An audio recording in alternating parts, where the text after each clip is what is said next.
শিকার হয়েছে, নারায়ণগঞ্জে একটি শিশু ধর্ষণের শিকার হয়েছে, তাহলে আমরা বলতে চাই এই রাষ্ট্র, এই আইন, এই আদালতকে বৃদ্ধাঙ্গুলি দেখিয়ে ওই সমস্ত অপশক্তি কি করে কাজ করছে।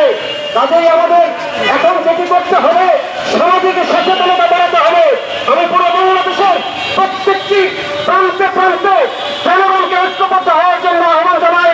সম্মিলিত সামাজিক আন্দোলন মনে করে একমাত্র ঐক্যবদ্ধ সামাজিক আন্দোলনের মাধ্যমে এই অপশক্তিকে রাষ্ট্রের রন্ধ্র থেকে উৎখাত করে আমাদের শিশুদের জন্য একটি সুন্দর ভবিষ্যৎ নির্মাণের রাস্তা তৈরি করতে এই আহ্বান জানাচ্ছি।